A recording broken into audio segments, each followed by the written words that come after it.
Good morning बच्चों। आज हम असाइनमेंट 3 के बारे में बात करेंगे। असाइनमेंट 2 में आपके चैप्टर का नाम था भाषा और व्याकरण, जिसमें हम भाषा और व्याकरण के बारे में कुछ बातें समझे थे, जिसमें हम व्याकरण के 3 भेद वर्ण, जिसमें से पहला था वर्ण विचार, ये जाने थे। आज हम वर्ण विचार को विस्तार से जानने की कोशिश करेंगे।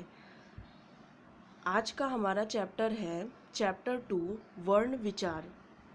वर्ण किसे कहते हैं? भाषा में प्रयुक्त होने वाली सबसे छोटी ध्वनि को हम वर्ण कहते हैं। वर्ण के कितने भेद होते हैं? वर्ण के 2 भेद होते हैं। पहला स्वर और दूसरा व्यंजन। स्वर किसे कहते हैं? जिन वर्णों का उच्चारण अपने आप होता है, जिन वर्णों का उच्चारण करते समय हमें किसी दूसरे वर्ण की सहायता नहीं लेनी पड़ती, उन्हें हम स्वर कहते हैं। जैसे अ, आ, ई।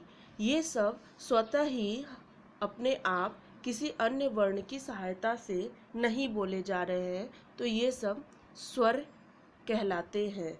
दूसरा है व्यंजन। जिन वर्णों के उच्चारण के समय स्वरों की सहायता ली जाती है, उन्हें हम व्यंजन कहते हैं। या हम इस प्रकार से भी बोल सकते हैं कि व्यंजनों का स्वर के बिना उच्चारण ही नहीं हो सकता।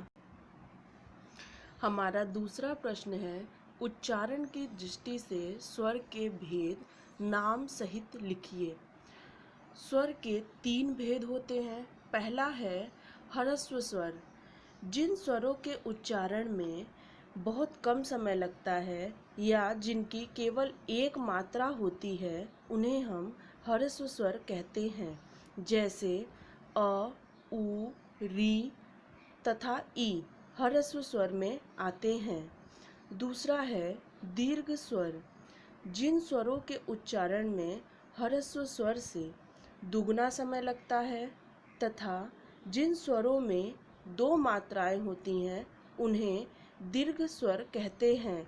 बच्चों, आपको पता है दीर्घ का मतलब ही होता है बड़ा, तो ये ह्रस्व से बड़ा है।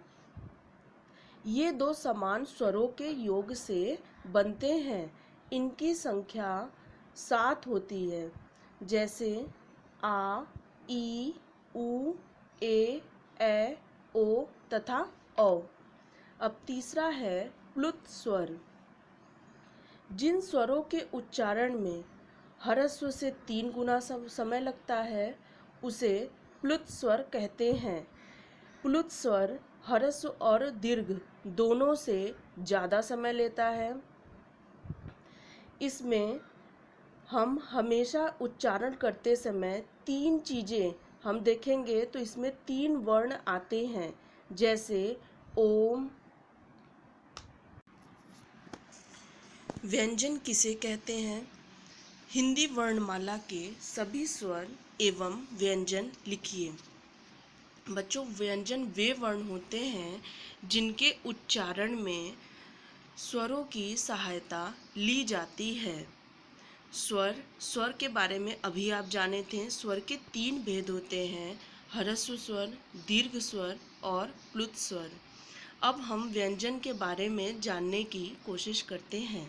व्यंजन के भी 3 भेद होते हैं, स्पर्श व्यंजन, अंतस्थ व्यंजन, ऊष्म व्यंजन। पहला स्पर्श व्यंजन। वे ध्वनियाँ जो कंठ, तालु, मूर्धा, दांत तथा ओष्ठों को स्पर्श करके निकलती है, ये सभी स्पर्श व्यंजन कहलाते हैं। जैसे क वर्ग में आप देखते हैं, अगर आप उच्चारण करेंगे क, आप देखेंगे कि आपके मूर्धा को, कंठ को ये स्पर्श करती हुई आ रही है, तो ये सभी क्या है? स्पर्श व्यंजन है। दूसरा है अंतस्थ व्यंजन। अंतस्थ का अर्थ होता है मध्य में स्थित होना। जिन व्यंजनों का उच्चारण करते समय हमारी जिह्वा मुख के विभिन्न भागों को पूरी तरह स्पर्श नहीं करती तथा मध्य में स्थित रहती है, उसे अंतस्थ व्यंजन कहते हैं। जैसे य, र, ल तथा व। अंतस्थ व्यंजन 4 होते हैं, य, र, ल तथा व। अब है हमारा ऊष्म व्यंजन। ऊष्म का अर्थ होता है गर्म। जिन व्यंजनों के उच्चारण के समय वायु रगड़ खाकर निकलती है, उन्हें ऊष्म व्यंजन कहते हैं। ये भी 4 होते हैं, श, श, स तथा ह। इनका उच्चारण करते समय मुख में ऊष्मा उत्पन्न होती है तथा श्वास में तेजी आती है।